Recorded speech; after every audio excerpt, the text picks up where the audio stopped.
नमस्कार दोस्तों, मेरे साथ हैं सुरेश कुमार जी हर्ष और हम जैसलमेर के बारे में चर्चाएं करते रहते हैं। और देखिए, एक कहावत है जैसलमेर के बारे में कि ये जैसलमेर एक ही सपनों का शहर कहलाता है, स्वर्ण नगरी इसको कहा जाता है। और यहाँ कई कहावतें प्रचलित हैं, जैसे कि एक कहावत है कि यहाँ जो आता है तब भी रोता है और यहाँ से जाता है तब भी रोता है। इसी तरह से एक यहाँ और कहावत है कि जैसलमेरो क्या सुरेश जी कहावत है? जैसलमेरो मरणो और जैसलमेरो पर्णो। जैसलमेरो मरनो और जैसलमेरो पर्णो। पर्णो का मतलब शादी और मरने का मतलब मृत्यु। दोनों ही जैसलमेर के विशेष होते हैं। क्यों होते हैं ये सुरेश कुमार जी बेहतर जानते हैं, हालांकि मैं भी बहुत कुछ जानता हूं। और तो ऐसा क्यों कहावत, ये कहाँ से शुरुआत हुई और ऐसा क्यों कहा जाता है, थोड़ा आपसे मैं जानता हूँ। श्याम जी, अगर आपने जो बात कही कि यह कब से प्रारंभ हुआ है और क्यों कहा जाता है, तो हम प्रारंभ की बात करें तो हमें शायद जाना पड़ेगा इतिहास में।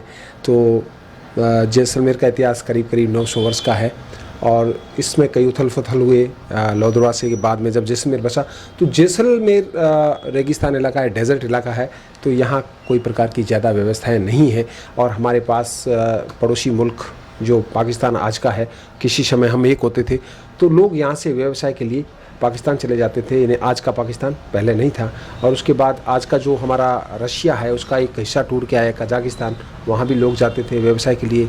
और भारत के मालवा यानी कि मध्य प्रदेश और बराड़ यानी जो आज हम कहते हैं महाराष्ट्र, उसको हम किसी समय बराड़ कहते थे और मध्य प्रदेश को मालवा कहते थे।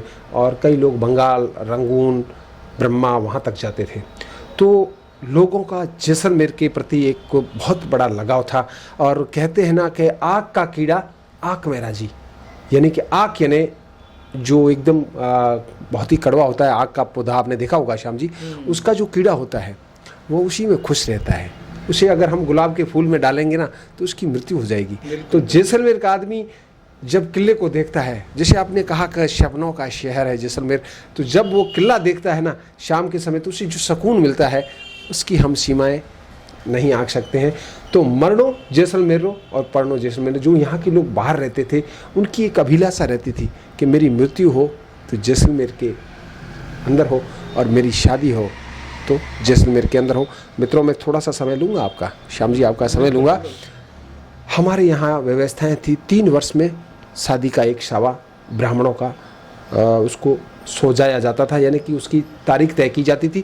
और उसके बाद 6 महीना 8 महीने का वक्त रखा जाता था। सभी लोगों को सूचनाएं दी जाती थी, लोग वहाँ से आते थे और एक परिवार पूरा का पूरा आता था। बड़े बड़े परिवार होते थे, उनकी बच्चियाँ आती थी, उनकी बच्चियों की सभी की शादियाँ वहाँ उसी समय हो जाती थी, बच्चों की शादियाँ सभी वहाँ हो जाती थी।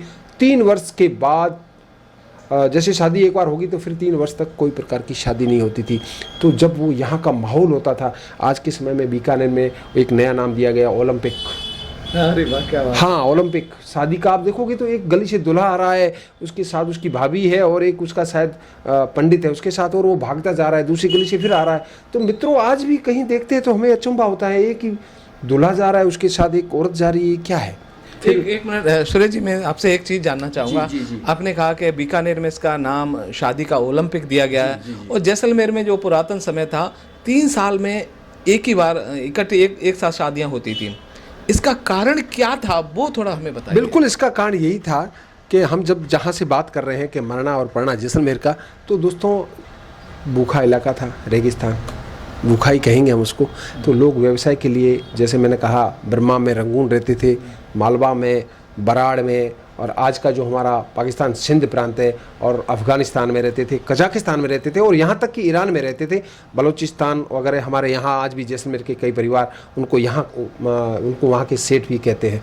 तो उस समय आना जाना बड़ा दुर्भर था, तो इसलिए हमने व्यवस्था की थी 3 वर्ष तक वो अपना व्यवसाय करे, धन अर्जित करे, और उसके बाद वो शादी के लिए जैसलमेर आए। तो इसलिए एक बहुत बड़ी व्यवस्था की थी। 3 वर्ष के अंदर एक बार शादी का समारोह किया जाएगा, तो उसमें सभी लोग आ जाएंगे। एक ही समय में शादियाँ होती थी, बर्तनों की जरूरत नहीं रहती थी, ज़्यादा खाने वाले लोग नहीं आते थे, सीमित लोग होते थे, किसी के 5 आ गए, किसी के 3 आ गए, शादियाँ हो जाती थी, ज़्यादा लेना देना नहीं होता था। और 1 महीना 1.5 महीना तक शादियाँ चलती थी, और उसके बाद वो प्रस्थान कर जाते थे। 3 वर्ष तक मिलना नहीं होता था, बच्चियाँ उनके साथ चली जाती थी। तो वो व्यवस्थाएँ थी। आज का हमारा आधुनिक युग है, ये व्यवस्थाएँ शायद संभव नहीं है, तो इसलिए यह 3.25 वर्ष में हुआ करता था। अच्छा, एक मैं बात और आपसे जानना चाहता हूँ कि यहाँ पर जो शादियाँ होती हैं, और ऐसा देखिए आजकल तो 24 घंटे का रह गया है कि जल्दी से जल्दी शादी ख़त्म करो, और बाहर जाएं अगर हम जैसलमेर से, तो वहाँ तो कुछ घंटों का खेल रह गया है, कुछ घंटों में शादियाँ संपन्न हो जाती हैं। लेकिन जैसलमेर एक ऐसी जगह है, यहाँ पर आज भी शादी का फंक्शन पहले तो मैंने देखा कि 15-15 दिन चलता था, लेकिन एक हफ्ते आज भी चलता है। और ये पूरे हफ्ते मतलब एक हफ्ते पहले जो पास पड़ोस के लोग होते हैं, जो परिवार के लोग होते हैं, उनको खाना खिलाया जाता है। तो जैसलमेर का शादी को एक उत्सव के रूप में लेते हैं और बड़ा ही इंजॉय करते हैं। और मैं यहाँ आपको खान पान की बात करूँगा सुरेश जी, कि जो पुराने समय में शादियों में जो जीवन जिसको कहते हैं, उसमें क्या क्या होता था, उसकी क्या खासियत थी, और लोग जो शादी होती तो उसका इंतज़ार करते थे, शादियों का सीज़न आएगा तो हमें किन किन चीज़ों को खाने को मिलेगा, क्या खासियत थी, थोड़ा बताइए। दोस्तों, जब बात हमारी चली गई है कि मरना और पढ़ना, तो अब बीच में शादी के अंदर क्या क्या बनता था, तो दोस्तों उसमें बहुत ही सीमित साधन थे। लोगों के पास समय कम था, पैसा कम था। हमारे यहाँ लापसी बनती थी, लापसी और गुलिया जो हमारे गणेश भगवान के चढ़ाते हैं, तो गुलिया बनता था। और लापसी जो बनती थी, शायद आज वो नहीं बनती है। अगर उस देसी घी की लापसी बन जाए और किसी को खिला दिया जाए, तो मुझे लगता है कि पूरे विश्व की तमाम मिठाइयाँ उसके आगे फीकी है। वो लापसी आज नहीं रही दोस्तों, मैंने वो लापसी खाई है। मैं वो सौभाग्यशाली व्यक्ति हूँ। वो पीछे के दौर में शायद उस समय हमने लापसियाँ खाई थी, तो उस समय किसी के बूंदी बन जाना, जिसको हम कहते हैं नुक्ती, तो बहुत बड़ी बात है। और दाल का सीरा, हलवा बन जाना, तो साहब वो बहुत बड़ा व्यक्ति होता था। और आज के दौर में तो शायद पता नहीं क्या क्या मिठाइयाँ बनती है। उस समय में इतनी ज़्यादा मिठाइयाँ नहीं बनती थी, और ज़्यादा से ज़्यादा चना चावल और लापसी। हाँ, एक मिनट सूरज जी, आपने जैसे चने चावल की बात की ना, तो सच में मैं क्या कहूँ कि मेरे मुंह में तो पानी आ गया। दोस्तों, मैं आपको एक चीज़ बताऊं कि चना चावल शायद आपको साधारण लग रहा होगा कि चना चावल भी कोई खाना है, लेकिन कभी जैसलमेर की शादी में आइए और चने चावल खाओगे ना, तो शायद आप जो बफर सिस्टम आज का चल रहा है उसको भूल जाओगे। कारण कि ये साधारण चने चावल नहीं होते हैं, ये बहुत ही लजीज होते हैं और एक विशेष विधि से बनाए जाते हैं। इसके स्पेशल कारीगर होते हैं। और मैं आपको बता दूं कि चावल तो बासमती वाला होता है, बहुत ही स्पेशल, पहले यहाँ सिंध से आता था। और चावल भी यहाँ का जो जिसको बोलते हैं खड़ीन के होते थे, वो चना खड़ीन का होता था, काला चना, बहुत ही स्वादिष्ट। और तीसरी चीज़, इसमें देसी घी का भरपूर उपयोग होता था, और वो भी यहाँ की देसी गायों का।